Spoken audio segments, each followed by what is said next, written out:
কথায় যা বুঝলাম, তোমাকে বোধহয় আর রাখবেন না। রাখবে না মানে কি বলছো ভাই? তবে কি আমাকে জবাই করে ফেলবে নাকি? কোনো এক সময় এক নদীর ধারে ঘর তৈরি করে এক পশুপালক বাস করত। তার বাড়ির চারদিকে পশু চরানোর জন্য অনেক জায়গা পড়েছিল। তার ঘরের সাথেই ছিল গরু আর গাধার গোয়াল। ঘরটা ছিল পাকা দেওয়াল করা। একদিন সন্ধ্যার কিছু আগে গরুটা গোয়ালে ঢুকে দেখে গাধাটা সব খাবার খেয়ে উজাড় করে বিছানায় নিশ্চিন্তে নাক ডেকে ঘুমাচ্ছে। গাধাটার কাজ ছিল প্রতিদিন মালিককে পিঠে করে নিয়ে খামার ঘুরে আসা। ব্যাস, তারপরই ছুটি, আর কোনো কাজ নেই। এরপর খাও আর ঘুমাও। গরুর গোয়ালে ওকাতে গাধার ঘুম ভেঙে গেল। গরুটা তখন আক্ষেপ করে বলল, ভাই তুমি তো মস্ত সুখে আছো, তোমার যে কি সুখের জীবন, তুমি যে খাবার খাও আমি তা স্বপ্নেও ভাবতে পারি না। আর অন্য সব আরামের কথা তো ছেড়েই দিলাম, তুমি ভাগ্যের সুখ নিয়ে জন্মেছো। এই সময় মালিক গোয়ালের পাশ দিয়ে যাবার সময় গরুর কথা শুনতে পেয়ে থমকে দাঁড়িয়ে পড়ল। আর কান পেতে রইল। আর কি কি কথা শোনা যায়। গরুটা বলে চল। আমার মতো ভাগ্য তো আর তোমার নয় যে সকাল সন্ধ্যা খেটে মরবে। খেটে খেটে আমার শরীর আর চলে না। চেয়ে দেখো, আমাকে ভোর আবার আগেই জোয়াল কাঁধে নিতে হয়, আর রেহাই পাই সেই সন্ধ্যার সময়। গরুর কষ্টের কথা শুনে গাধার মন গলে গেল। এবার বলল, ভাই তোমার দুঃখে আমার মন বারবার কেঁদে উঠছে। তুমি যদি চাও তবে তোমাকে একটা চমৎকার বুদ্ধি দিতে পারি।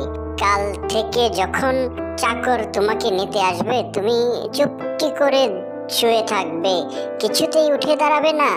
তারপর বদমাস চাকরটা পিটিয়ে পিটিয়ে যে করেই হোক তোমাকে মাঠে নিয়ে যাবেই।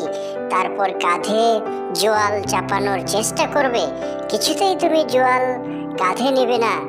যদি জোর করে জোয়াল তোমার কাঁধে তুলে দেয়, তবে তুমি মাঠের মধ্যে শুয়ে পড়বে, দেখবে তোমাকে দিয়ে আর কাজ করাবে না। মালিক সব কথা শুনো। সকালে গোয়ালে দিয়ে দেখে গত রাতে গাধাটা যা যা শিখিয়ে দিয়েছিল গরুটা তাই তাই করেছে। মালিক তখন চাকরকে বলল, এক কাজ কর, গরুটাকে গোয়ালে রেখে গাধাটার পিঠে জোয়াল চাপিয়ে দে। মালিকের আদেশে চাকর গাধাটার কাঁধে জোয়াল চাপিয়ে দিল আর সূর্য ডোবার আগে পর্যন্ত গাধাকে দিয়ে কাজ করাল।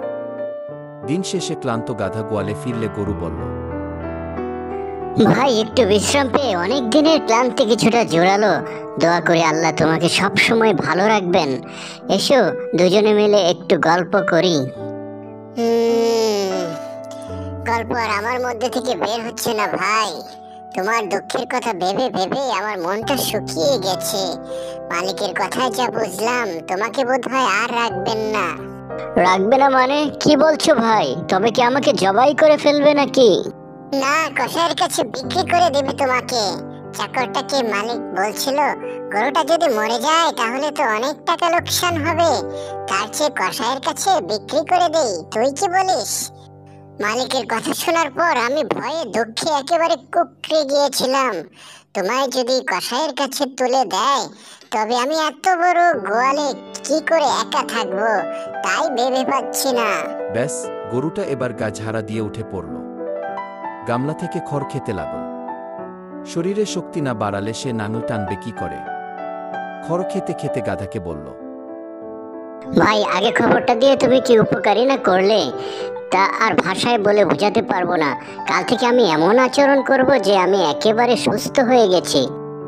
পরদিন সকালে চাকরটা গোয়ালে ঢুকে দেখে গরুটা একেবারে সুস্থ, স্বাভাবিক।